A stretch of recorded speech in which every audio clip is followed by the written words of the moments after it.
Welcome back to Off Ball Takes. This is your host, Yarby Laws, and these are my co-hosts. Christopher Wells. Top notch. We appreciate all the support on our recent content. And before we do get started, please don't forget to like and subscribe and follow us on Instagram and TikTok at the OBT Podcast for more content and updates.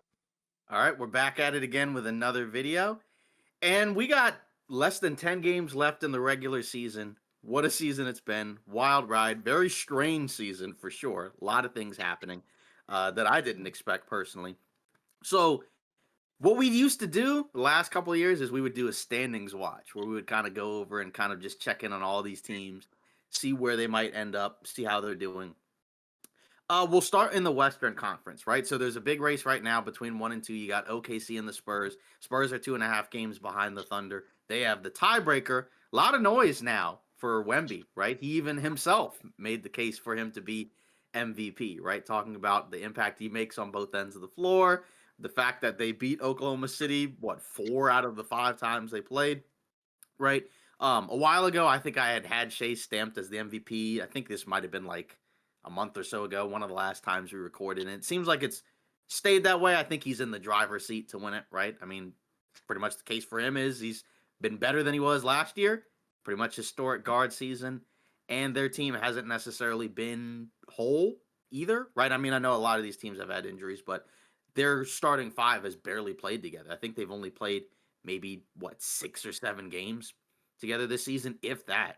So pretty impressive stuff there. And that could potentially shake up the playoff bracket if the Spurs are able to catch the Thunder. I do wonder if there's a chance, could Wemby get the MVP if they finish as the 1 seed? I don't really feel like these voters usually go back and forth. I think they're pretty set at this point on Shea getting it. But like I said, if the Spurs get the 1 seed, that could obviously shake things up because if you're in the 4-5 spot, you're not playing OKC, you're playing the Spurs in the second round. Maybe that might be more preferential. Obviously, I guess if you're the 8th seed, right? Like if you're the Clippers, you're the 8th seed, maybe you play the Spurs in the first round and maybe you feel a little better about that than playing OKC. I'm not sure, given how the Spurs have been playing recently, winning, 23 out of their last 25 games. Crazy number like that. And then the real race after that is that 3 through 6, right? Because you have LA, you have Denver, Minnesota, and Houston, right? LA is currently in 3. They're a game up of Denver. Technically 2 because they have the tiebreaker. The Nuggets have won 6 in a row. Lakers are 9-1 in their last 10. Then you have Wolves and Rockets who are tied, right? They play each other one more time. The second to last game of the season for the tiebreaker, right? They're both 500 in the last 10. Anthony Edwards has been out. He just came back. But then right as he comes back, Jaden McDaniels is out. He's week to week, so that's a big deal, right? Houston, their team is what it is right now, right? Because Fred VanVleet's not coming back. Adams is not coming back, right? Looks a little bit better than it was before, I guess, right? Because Şengün looks better.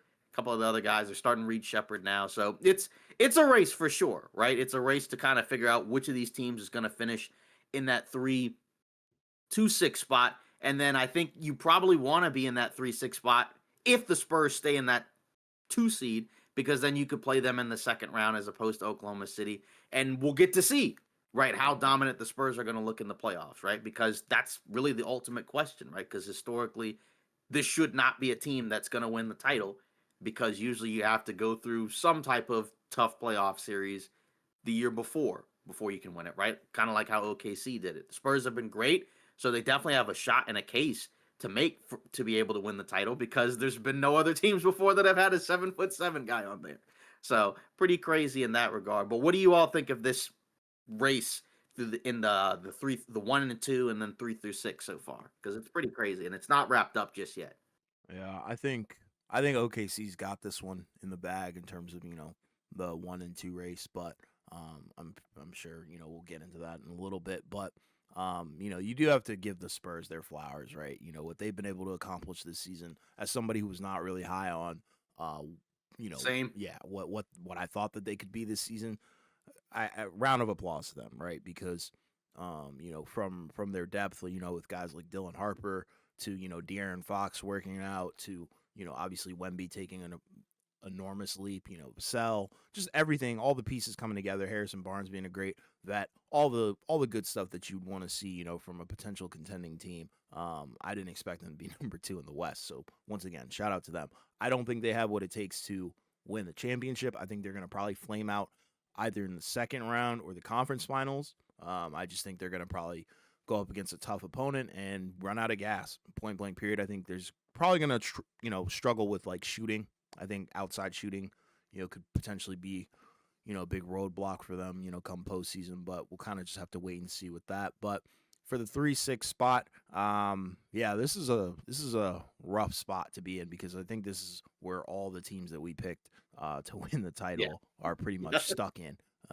So that kind of tells you where our logic was, this season. But I'm not high on Minnesota coming out for the title. That's just not gonna happen, respectfully, bro. Like, I mean, shout out Ant-Man, love what he's been doing, individually, but I don't think that team has enough, constructed around them. But Denver, I feel okay about. Obviously, I trust Jokic in the postseason. Houston, obviously, definitely trust KD in the postseason as well.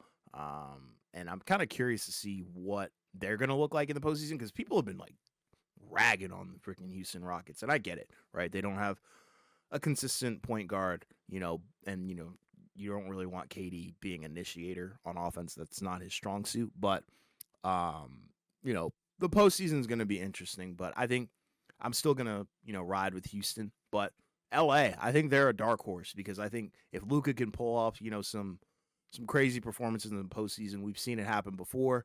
They could be a sleeper pick to, I'm not saying win the title, but potentially represent the Western Conference. Yeah, man. I mean, listen, I'm going to keep it short and sweet because it's pretty obvious what's going on in the Western Conference. And I think this is why the NBA hasn't been so entertaining to me throughout the years, is because it's given me vibes of the Golden State Warriors and Cavaliers back in the 2016 years, where it's just like you already knew he was going to go to the finals. Every single year, you knew he was going to the finals. It was LeBron versus Curry. And this year, it's just going to be Shea versus whoever's in the Eastern Conference that's healthy and comes out. And it's either going to be Boston or Detroit, depending on what's going on with Cade Cunningham's health, right? I have no faith in anybody in the Western Conference besides Anthony Edwards and the Minnesota Timberwolves. But the truth of the matter is, Julius Randle is a second terrible option. I just can't trust him. He had a really, really good year last year in the postseason, but this year, he hasn't played well, right? The loss of Jaden McDaniels is a huge loss. And even though Ayo Dosunmu and Bones Highland has been playing well, when it comes to playoff basketball, it is different. Simple as that. It is totally different. So don't really trust what they got going on over there. Really don't think Naz Reid's playing as well as he was, last year as well, too. The Lakers, I have no faith. I understand they got Luka. Like Luka's Luka, right? He said he lost over like 40 plus pounds, and I give them that. You could see him playing his best stretch of his basketball these last couple months, and that's the reason why the Lakers have been playing so well. But at the end of the day, Austin Reeves is a playoff dropper. Khristopher should know this. We've seen it last playoffs. He did absolutely nothing. LeBron's going to be LeBron, but then again, you have DeAndre Ayton, who's soft as a pillow, right? Who, when he doesn't get the ball, he's just not going to gauge into the offense, not one bit. I just have a lot of question marks, right? Like, Luke Kennard's a terrible defender. Playoffs is different. Like, you could look good offensively, but when it comes to the playoffs, they put you in different sets, matchups. They expose you there. So, not biggest fans of the Lakers. I think it just really comes up to OKC just being so dominant. I mean, you can literally start their second unit, and they could be majority of every team in the Western Conference with AJ Mitchell, Jared McCain, right? J-Dub don't even got to play to the finals, and they'll still win. I mean, Jay Will too, right? He's one of the better backup bigs in this league when he actually gets the opportunity to play. You can go, Yarby. I just kind of want to rewind the clock a little bit, right? Because I Yep. remember, towards the early part of the season, right, when Oklahoma City and the San Antonio Spurs were actually, in the midst of, going back and forth in terms of their regular season series, right? There's, specific individual on this podcast that, actually had the Spurs, kind of ranked above Oklahoma City. So what's changed, right, between then and now? Just asking. Well, nothing changed because I haven't talked about the San Antonio Spurs yet. We haven't talked about them, right? I talked about the Lakers. I talked about Minnesota, right? So I haven't brought them Okay. up yet. Well, I'm just saying because, right, you said Oklahoma City's going to the finals. Yep. Okay. Yeah, yeah. Yeah, they're going. Obviously, they're going to go to the finals just because of experience. You brought it up before as well. But also just watching the games, I really do trust. I think they have all the answers for OKC. I really, really do believe this. I do. But my concern is when it comes to San Antonio is teams can push Wemby out the way like it's easy, right? Like that you shouldn't be able to do that when this is your best player. So explain it me explaining pretty much what I'm trying to say is I can't even talk, is Wemby at times is very, very fragile. Like, bro, when he's getting pushed around, he's all over the floor. He just looks very sloppy, right? That's just supposed to be your dominant player. Like LeBron's not getting pushed around. He's doing the one that's pushing, he's the one that's dominating, right? Wemby, on the other hand, when he goes against good competition, like the Detroit Pistons, that's a previous of a finals matchup, right? He is getting bullied by Jalen Durr and Isaiah Stewart. He's getting beat up by all those dudes, right? It's the truth. It is. So, No pun um, intended. I don't really. I think his fragileness and all that other stuff just isn't it, bro. It's just not going to cut it, and especially in a 7-game series when you keep getting hit and hit and hit and hit, and we already know he has injury problems. We already know that. So I think that's going to play a factor. And I think with Lou Dort, how dirty he is, Alex Caruso, him being a good defender, they're just going to wear tear Wemby down. I just think that's what's going to happen. What do you So what do you think about the Nuggets in Houston? About those two teams? I don't even think we need to have a conversation about Houston because Houston is horrendous. Houston is absolutely horrendous. Denver, honestly, I have no faith in them, and I'm losing faith just because they finally got everybody healthy, and now they're all hurt again. So it's clipped for them.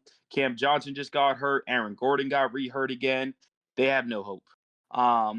And so and the thing is, Denver's winning games, but if you notice, they can't play defense to save their lives. Like they're allowing like 120 plus points against the worst teams ever, but they're winning. They're finding a way to win the game because they have their 2 stars. But that's not going to last in the playoffs. It's just not. And so, that's one thing we talked about on this podcast is health, health, health. Well, they get healthy for 1 or 2 games. Cam Johnson's hurt. Aaron Gordon re-hurt. So I don't really have faith in them. Yeah, the Nuggets one is tricky because they, like you said, they got healthy and then they had a couple of guys that now may miss time. We'll see if they miss any time.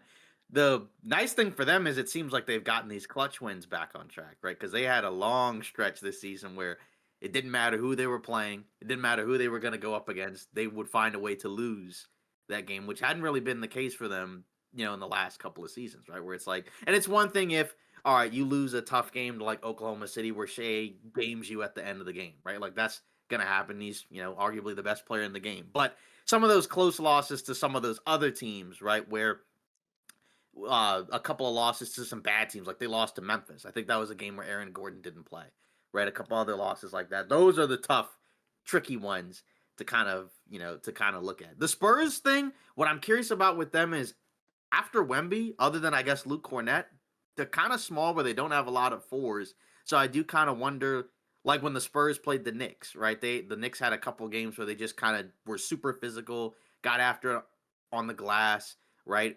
Played pretty big against a team like that. I do kind of wonder if in the playoffs that could be a problem. And like you already mentioned, maybe the 3-point shooting, because say a guy like a Stephon Castle, right? He was shooting below 30% from 3 during the earlier stretch of the season, right? But in the latter stretch of the season, his 3-point percentage has ticked up, right? I think at one time his shooting splits post All-Star break, he was shooting around 40% from 3, right?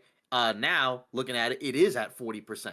So pre All-Star break, he was shooting 28.8% from 3, and now he's up to 40%. So he's kind of gotten better, and I do wonder, does that stick come playoff time? Because there are going to be games where he or some of these other guys like Champagnie or Dylan Harper or even like a Carter Bryant who's gotten more minutes, right? Those are guys that are going to have to hit big shots potentially in a playoff game, and they haven't done it before. But maybe Wemby just kind of puts the team on his back, at least on the defensive end, and then it kind of turns into these ugly, grinded out games where all you got to do is maybe hit a couple of shots in certain stretches. So that's the tough part about the 3 through 6 is the inconsistencies. And it's funny because those are the like you already said, those are the teams that we picked to represent the West and more than likely win it all because we believed in the construction of their rosters and the consistency of what they bring on a night-to-night basis, but we just haven't really seen it from them, right? Like Top Notch mentioned, right? Denver can't stay healthy, can't defend as well as they did earlier in the season, right? Minnesota, they've been to the Western Conference Finals the last couple of times, but Randall's been, like he said, a little bit more up and down. And they did get Desumu, they did get Bones Highland, but you are going to have to bank on those guys in the playoffs having big games, and they could. And if they do, then that's going to help because they bring an element of speed that Mike Conley, doesn't really give you anymore. But that might be a lot to ask, right? And then they do have Anthony Edwards who can kind of solve a lot of these puzzles, right? But, by the time they get to the conference finals, they generally tend to look like the inferior team, right? And then with Houston, I mean, they spotted the other teams, their starting point guard going into the season, and Fred VanVleet. Because when that happened, I took them out of the championship tier. And they started the year off really well. And then they kind of sputtered once Steven Adams went down. They didn't get anybody at the deadline. So now you're just kind of banking on, can Reed Shepherd maybe be really good in the playoffs when he didn't really help much last year? Can Thompson learn how to maybe shoot outside of 5 feet away from the basket?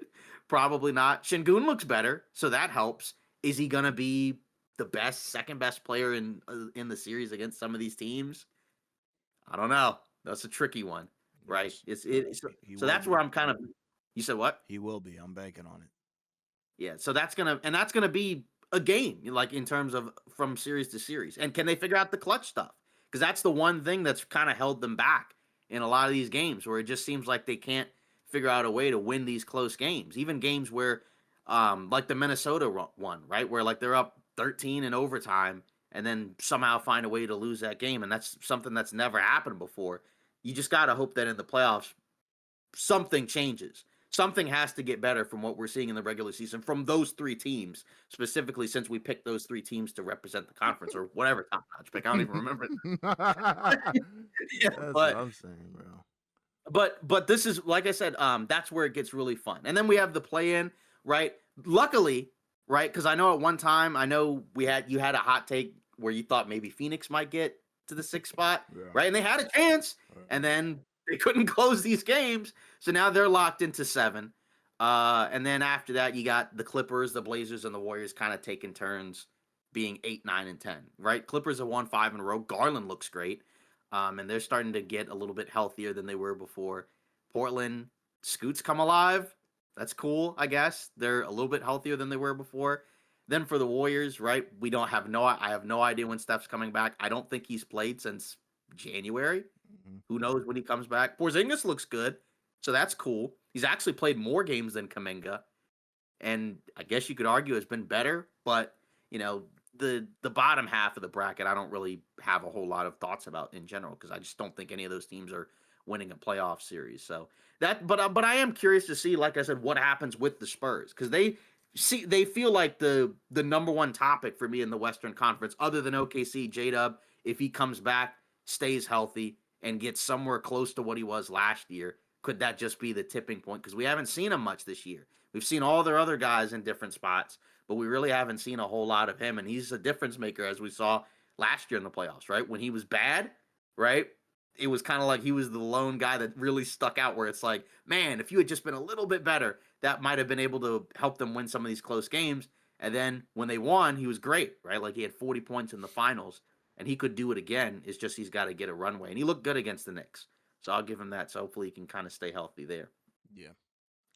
So now we move on to the East.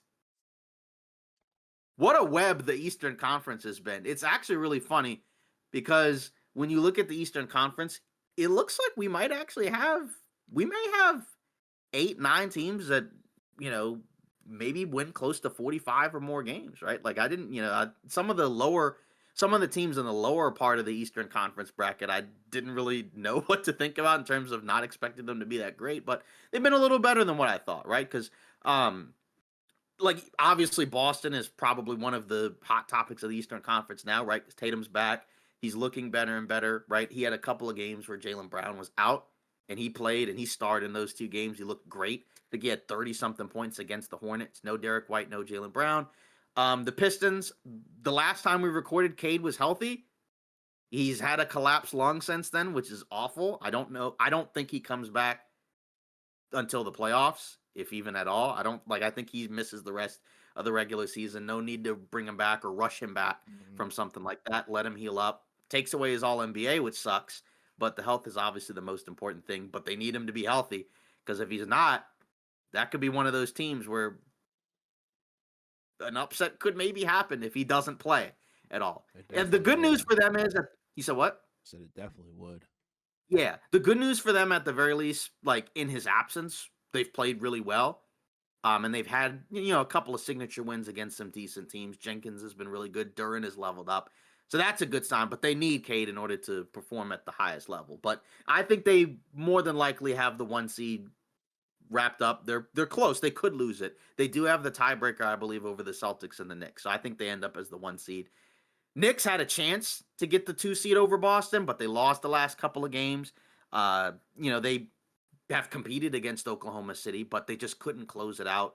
They got destroyed by the Charlotte Hornets. That was a pretty rough game for the Knicks, right? Celtics keep finding ways to win. Then you have Cleveland in that 4 spot. Allen came back. He looked really good in their win against the Miami Heat.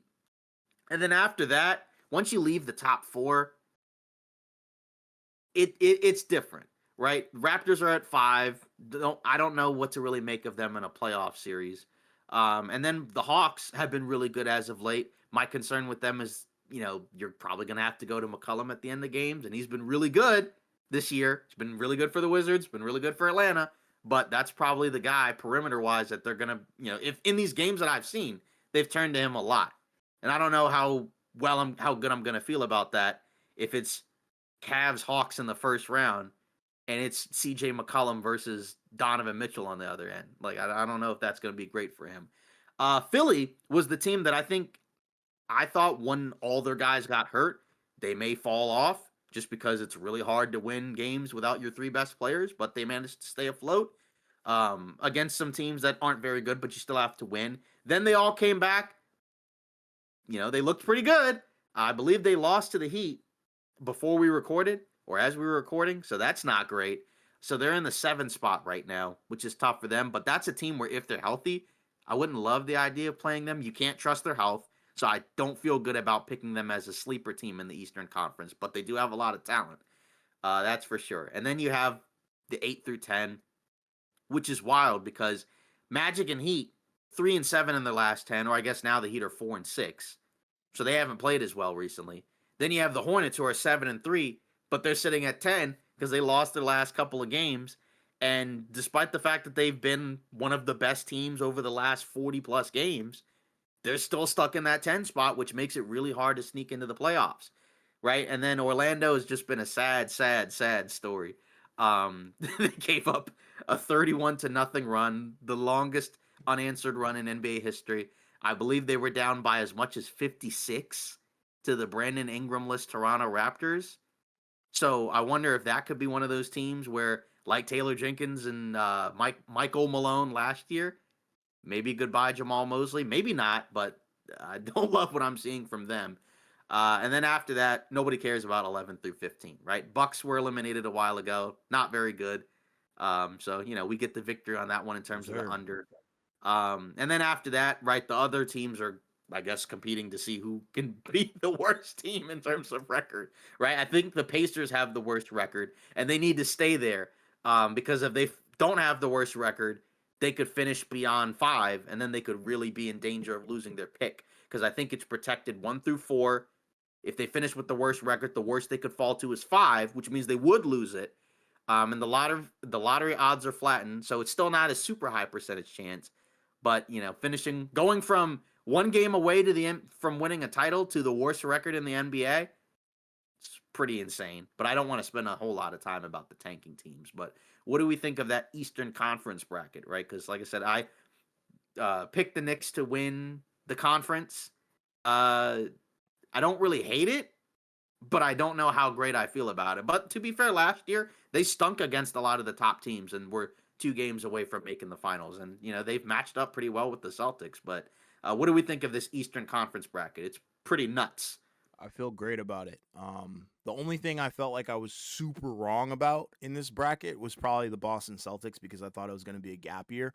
But going into the season, my hot take literally was the Eastern Conference is going to be mad entertaining to watch, and I think it has been, especially towards the top. And then you have James Harden eventually going to Cleveland as well. The only issue that I have with it is the quality of teams kind of just goes down, I think, after Toronto. Like, if I'm going to be honest, I don't trust any team past Toronto in a 7-game series, regardless of who the opponent is. Like, I love what Detroit did this entire regular season. The Cade Cunningham thing sucks, but like you said, they have been hooping, and Jenkins has been amazing. Tatum coming back is beautiful. The Knicks, number 3 offense in the league. Shout out to them. I'm very confident in that pick. Cleveland, they've been a little interesting. They've been doing their thing, staying afloat. Toronto, I think, has been very, very underrated for sure, right? Brandon Ingram, great season. Scotty Barnes, do-it-all kind of guy. And then, there is Atlanta, which, I mean, they had a great hot stretch. Like, don't get me wrong. They have been winning games, but I just don't really believe in it postseason wise. And I think they've had, some great individual seasons, right? Like, especially from Jalen Johnson, from Nickeil Alexander-Walker, but cohesively, it's not even close to a championship team. I don't even really think it's a first round team. Like I said, I really don't believe in anybody past Toronto, but it is an interesting bracket because, you do have the Charlotte Hornets who, have been making some noise here and there, but I don't think they really do too much, in the postseason. Miami, garbage. Orlando, garbage. Philly, Yeah. I don't trust anything about Philly, bro. And we said that going into the season. We just don't trust the the health. It's the health every time. So that's kind of like my little spiel on the Eastern Conference. But I've enjoyed the East actually because I know a lot of people were dogging the East before the season even started. They were like, "Oh, it's gonna suck over there" because Indiana and Boston were quote unquote out of the picture. I think it's the same thing in the East with the same thing in the West, same thing with the East, man. There's only 2 teams. I think everybody else is just gonna get washed up, man. New York, can't trust them. Cavaliers, I mean, let's be for real. They got a choker in James Harden, right? Jared Allen, in big moments, says I'm not ready for it. He said that a couple years ago. And then also you look at what Toronto, like let's be for real, Toronto is just up and down. Don't really trust nobody on that roster. So I didn't have the Celtics in this position. I'll be honest with you, but Jaylen Brown proved a lot of people wrong. Pretty much, he says he can carry a team, which he pretty much carried this team all year. Mm-hmm. Jason Tatum is now back, and it's crazy because he looks actually really good coming back from Achilles injury. Mm-hmm. I believe he just had 30 plus points last game he played. So I think Boston is going to be up, or it's going to be up to Boston or Detroit, and I think it really depends on Detroit's health when it comes to Cade Cunningham, right? So we'll see what happens with that, but I'm not even going to overthink this. I have no faith in the Knicks or Cavaliers or anything like that. I mean, Karl Towns, there's 2 weeks left in the season. He still doesn't know what his role is. That's a problem. This is a major problem right there. He's supposed to be your second best player, and that stuff. So, and then I mean, I'm a Miami Heat fan. Everybody knows that. But bro, let's be honest with you. They're terrible. They finally won today against Philly, but it's Philly, right? That's another team in the East that I have no faith in Philly at all. Maybe they could make a run, like maybe, right, with Maxey, Paul George, and Joel, but like even that, like it's just disgusting. VJ, right? Joel is gonna play one playoff game and then lose one, and then lose. Won't play the next game. It's just can't trust them. You know what I mean? And so, and then we get deeper into it, right? I think my sleeper team is going to be Charlotte. I think they can make things exciting. And honestly, believe it or not, the truth is, if K's not ready for game, like for that series, and Charlotte gets that 8th seed, it could get very, very interesting in that 1-8 matchup. I'm telling you right now, Charlotte is a good team, and I understand Detroit still wins games without Cade, but I think it's different when it comes to the playoffs. And it could be different for Charlotte as well, but they're not coming in there with expectations Detroit is. So Well, just keep that in mind. If Kate's not ready or he has to come back game 4, game 5, or anything like that, it could get messy. well, step one for that to work is Charlotte has to get the 8th seed, right? So they've got to. Let's be for real. Look who's in the thing. Like, let's be for real. Let's look at who's in the play-in, and they're easily the best team in there. And then you know what's another team I totally forgot because they've been playing well, but they're trash. Like just have no faith in them. Is Atlanta? They're 15-2 in their last 17. They're just not. They're not going anywhere. I agree. I agree with you. Yeah. Yeah, that's just not happening. The thing for them is they needed to make sure that the Spurs don't get a lottery pick. So they had no real incentive to just throw the season away after trading Trae Young, right? And they were kind of probably thinking, hey, our record without him was pretty good. So let's see if we can actually make a run. Then they started off kind of and then, what did they do? They benched Ricochet or brought him off the bench, and then they put McCollum in there, for the perimeter scoring, and they've not looked back since, right? Like Dyson Daniels is kind of the point guard, Jalen Johnson's, like the forward, running a lot of the things out there. Obviously, as we already mentioned, Nikhil Alexander-Walker has been great, but I don't know. That's a team where I think one of the things that I kind of said after they traded Trae Young, or no, this was before the season started, but we didn't know for sure whether or not the Hawks were going to keep Trae Young. We thought they might, but we kind of made the case of, well, if you trade Trae Young, the only thing is that now you're going to have to go into the playoffs and you're going to have to see if Jalen Johnson has what it takes, to kind of be the guy late in games. And I don't think he'll be quite there yet. It's probably why they have CJ McCollum in the starting lineup. And that's, like I said, my concern is down the stretch.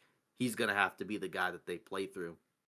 But yeah, the Philly one's tough because you want to believe based off the talent, but I just can't trust them being healthy for X amount of games. And I mean, but even then, I guess say they're 7 right now. If they play Boston in the first round, could Boston be upset in the first round? If Jason Tatum is kind of not quite as up to snuff as he's been playing recently, right? It could happen. I'm not, I would still probably pick the Celtics to win, but I would, if I was Boston, I don't know if I'd be super comfortable with that, but Philly has to be healthy.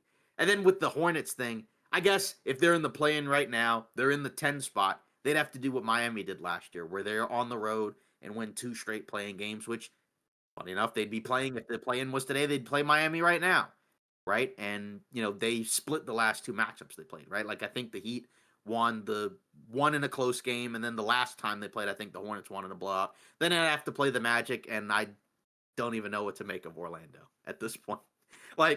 It's kind of funny because that was the team I remember going into the season, kind of like Yarby said, right? When everybody's like, oh, the East is going to stink, right? Where it's what was it? It was Knicks, Cavs, everybody else, right? Nobody cared about Boston. There were some people in our comments who said that we were underselling Boston, but just in general, most people didn't believe. No one knew what to make of Philly. And then after that, what were the 3rd and 4th teams? It was Atlanta and Orlando. Detroit. Because everybody loved their off seasons and thought, we like the core of guys. These could be the sleeper teams. And, the Hawks with Trae Young, that didn't work out so great. They're making the playoffs now, but I don't really look at them as a sleeper team. And then the Magic, like I said, it's getting dark over there. I mean, I don't even know what to say. I know they're not healthy, but it's just been the same story every year for the last few seasons where you're kind of waiting for them to get healthy. They really don't. But then even then, is it really going to be that good? I don't know. It may just be you just don't have a great fit of some of those guys. That's a team where they're probably going to look different next year. The coach will definitely be gone for sure. And then after that, Isaac's probably gone. One of the centers is probably gone.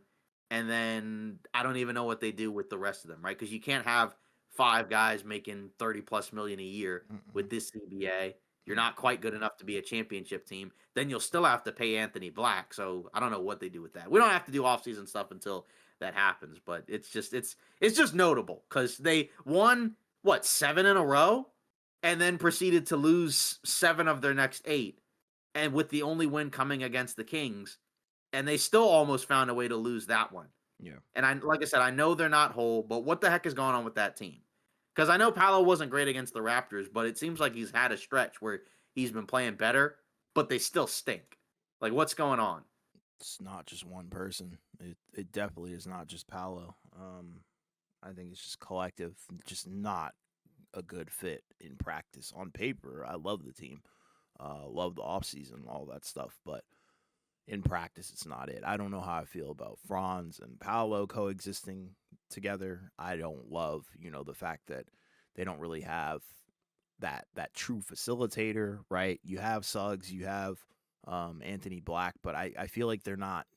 I always thought of those guys more as twos, and maybe like Anthony Black more as like a, I don't know, like a really good defending kind of guard, and that could do Right. some things on the ball, but I just never really saw him as a primary facilitator. So there's just things that I love and don't love, but it is what it is.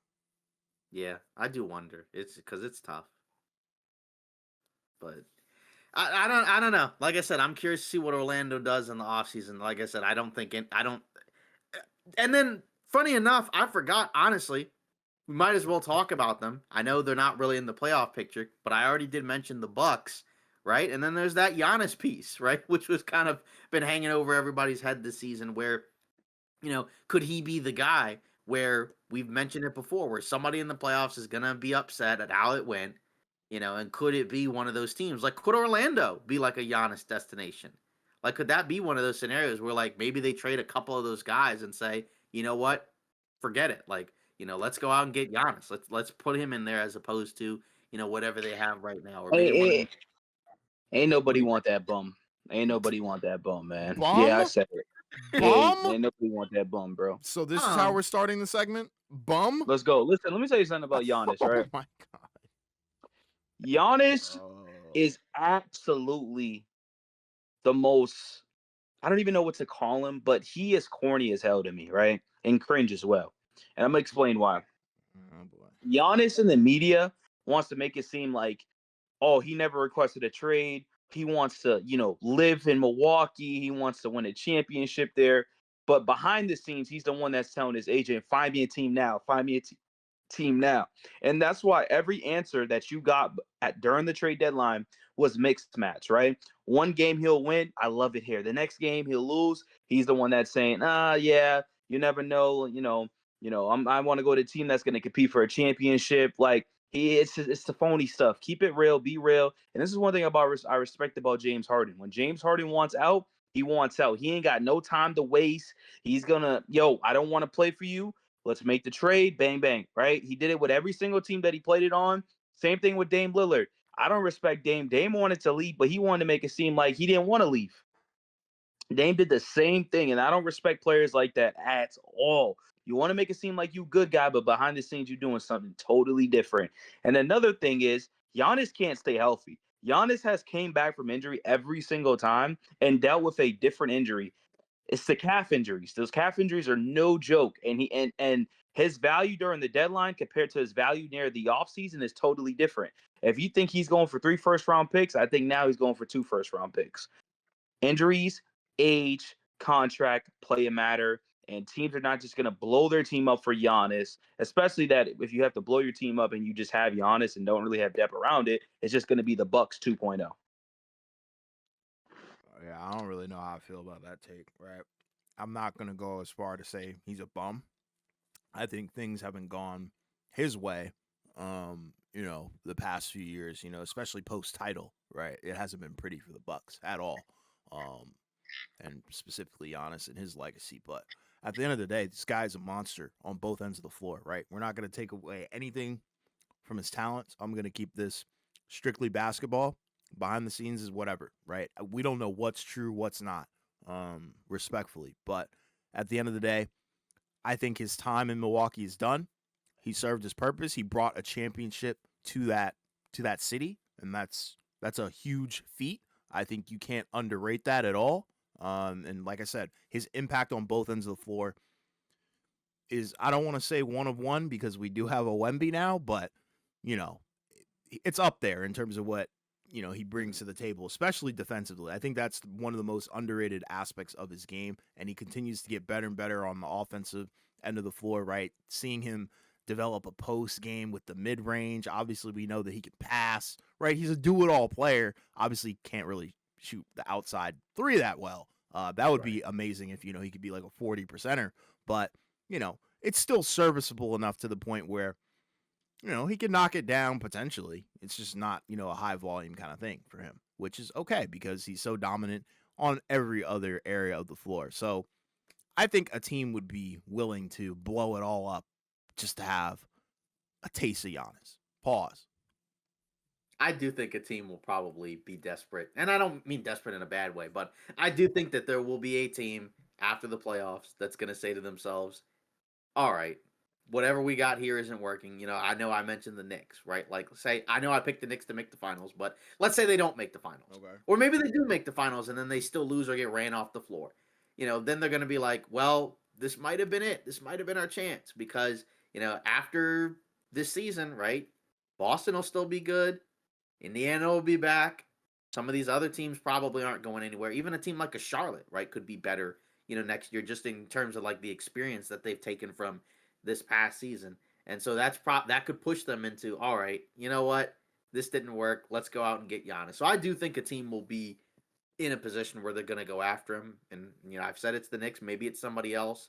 But I do wonder, like I said, could there be a sleeper team, that nobody's mentioned? Because, like I said, I know Orlando could be one, maybe just based off of how crazy things have gone. But do you think that there's any sleeper teams, maybe? Because I know, like, in the past, we've mentioned, like, New York, Spurs, Rockets. I know a couple of those teams were like, oh, we need them, so we're not going after them. But, like, are there any other teams that are kind of like, this could be like a sneaky one? No. About like Toronto. No. He's going to a big market team that has a bunch of assets. That's what's happening there. A bunch of future assets to give up. I don't see any other team swooping in and doing that. No shot. Yeah. So, I don't know. We'll see what happens. Like I said, this will be after the playoffs, right? Because pretty much at this point, we're probably not going to hear too much about Giannis from this point on. I know there was that weird thing about him wanting to come back and play, and the Bucks, want him to sit so they can kind of tank and get their pick, and all that. And the Players Association came out too, right? Obviously, they got all those tanking rules that might be enacted starting next season. We'll see. So get your losses in while you can in terms of the bottom 10 teams. So Top Notch, were you going to do your rant thing, or were we probably just going to close it out, maybe with a little bit of March Madness talk? Honestly, man, like that's what I'll say, man. Is NBA just hasn't been this. It's boring. I'm looking forward to these new rookies to come out here, right? I'm looking forward to see what teams they get drafted to. Because I think this is one of the better drafts that we've seen in a while.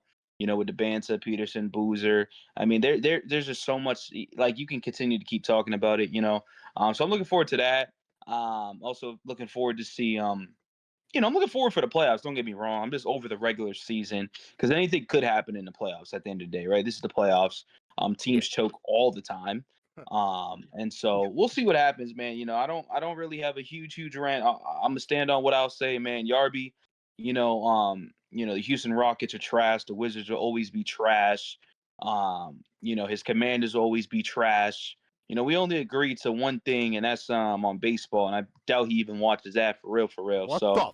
All right. So yeah, man. Listen, looking forward. I'm even looking forward to the playing games. Like, even though like I can care less about those teams that are not going to go anywhere besides Charlotte, I'm still looking forward to those games, man. Because at the end of the day, my team is still going to be participating in that in 3 years in a row.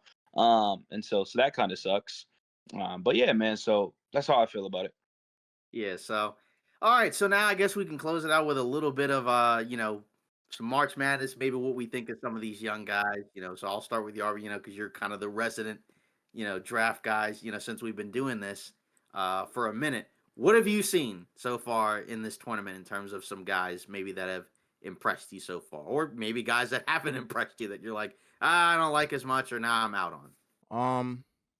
Honestly, I think Boozer was like probably the biggest standout of the top guys, just because we saw him the most in the tournament, right? I think he was, pretty much averaging a double throughout the whole thing, up until his brother decided to become a terrorist against the Duke, organization and university. But it is what it is. But yeah, he impressed me a lot. I just don't know how it's going to translate to the league. That's a whole topic for, whenever we start, I don't want to say scouting these guys, but, giving our breakdowns on why these guys should go where, right? But, honestly, shout out to DeBonsa, man, because I know it was in the earlier round, but man, that guy gave it his all, bro. Like that, Yeah. he's a certified hooper. He knows how to get a bucket, and he gets buckets when you need him to. Granted, his team didn't show up, I think, in my opinion, but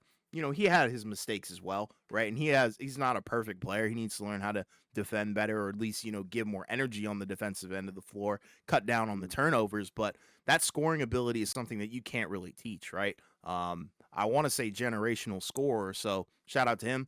Very disappointed in Darren Peterson, through his March Madness run. I didn't like what I saw from Kansas in general this entire season.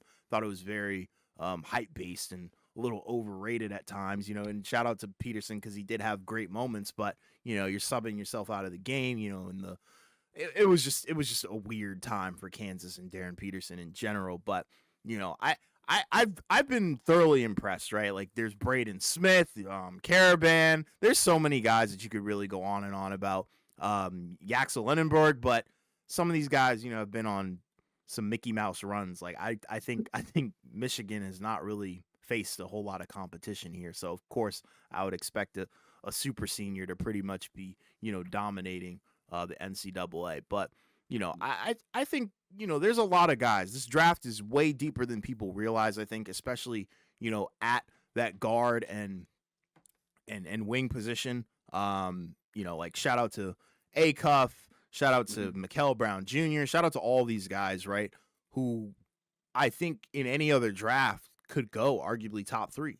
I know Caleb Wilson, he didn't play in the NCAA tournament, but he had a great, regular season. So it's like all these guys could really be top 3 if there was no DeBonsa, Peterson, or Boozer. So very deep draft. Very excited to see, like Top Notch said, where these guys end up going, because this could really shift the balance in the NBA. I'm going to be so honest, because there's so many guys that could be steals for a lot of these, end of lottery teams or middle lottery teams. And then obviously the top 3, that's a big hit or miss area, because I feel like it could be make or break if you pick, say Boozer ahead of DeBonsa, or I don't know why you would do that, but, maybe Peterson over DeBonsa, right? That could be make or break for a franchise. So, like I said, very curious to see what the heck is going to go on.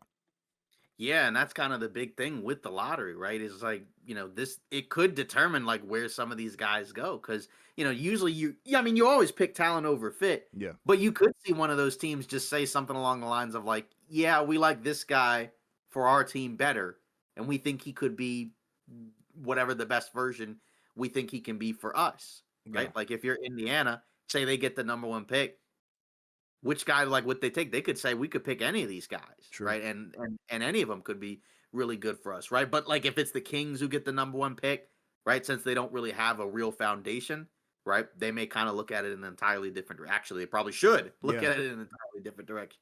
So that's where I'm really curious about. But yeah, but it was funny because there was a long stretch, right, where it was like DeBonsta or Peterson, and we were in the DeBonsta lane, and it feels like that's kind of how it's shaped up now, where it seems like a lot of people are now leaning towards he's probably the number 1 pick. Like I said, the Scoot one, I know it's a different scenario. That one mucked me up so bad that it kind of forced me to just like completely reevaluate and change how I look at these drafts sometimes. Guards are tricky. And right, because honestly, like here's the thing. There's a lot of guards in this draft. Like there's one I didn't even mention. LeBaron Philon. That dude is a freaking hooper.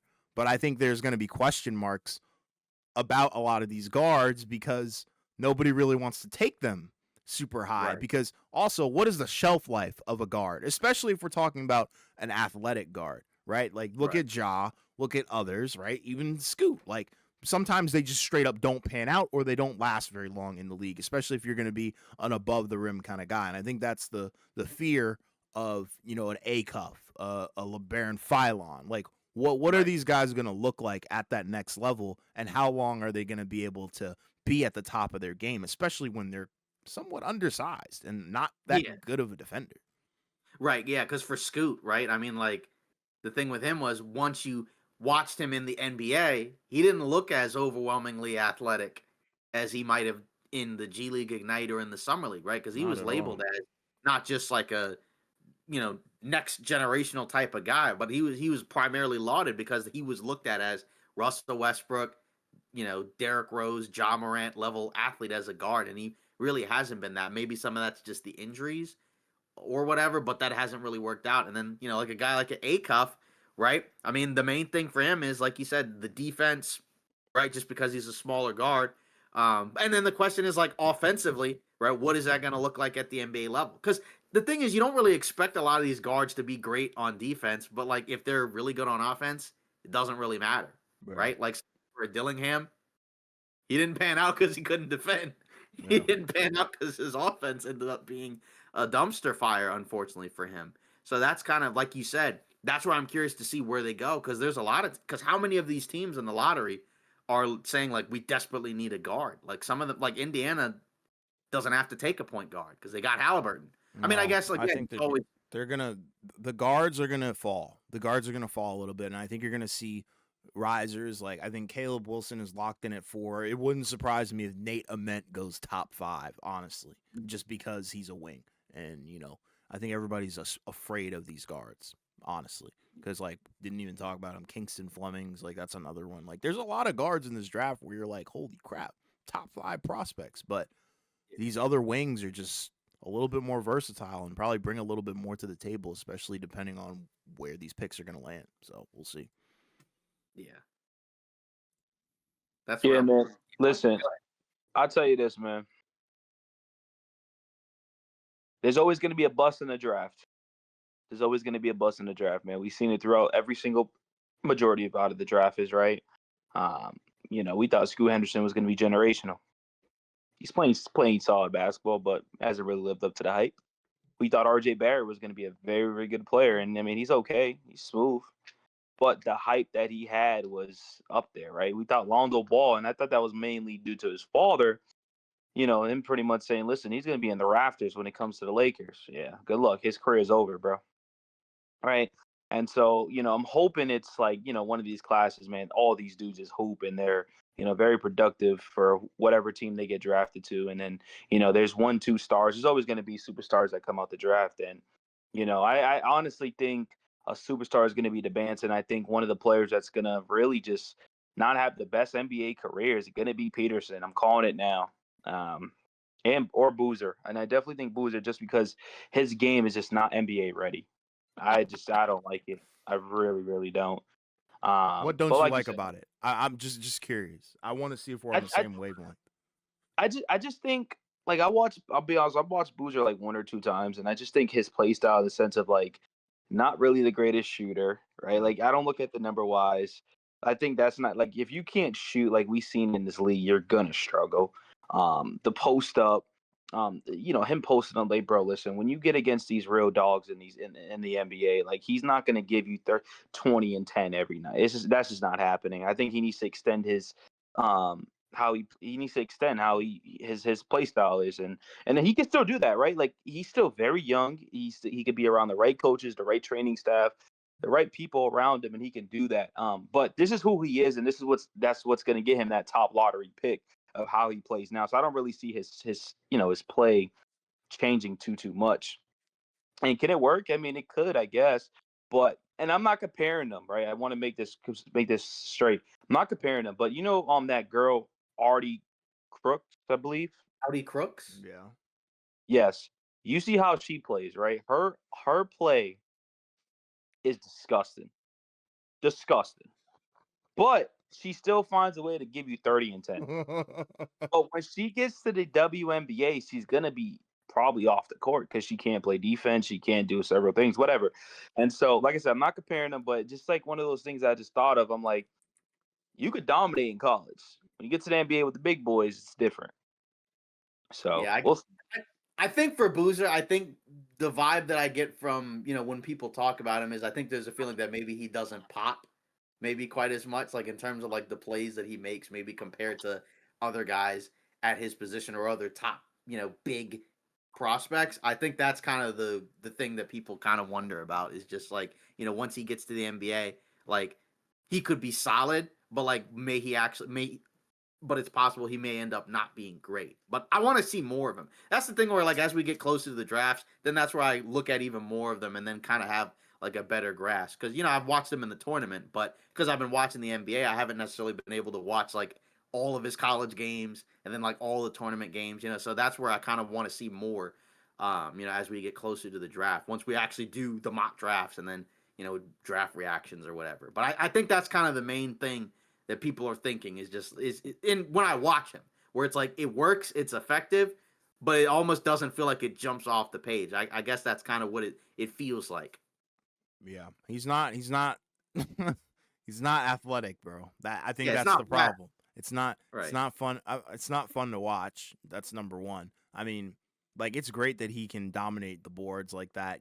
Get a bunch Right. of offensive rebounds. But is that going to translate when you're going up against the big boys in the league? Like Yeah. Joel Embiid, Wemby. We could go on and on.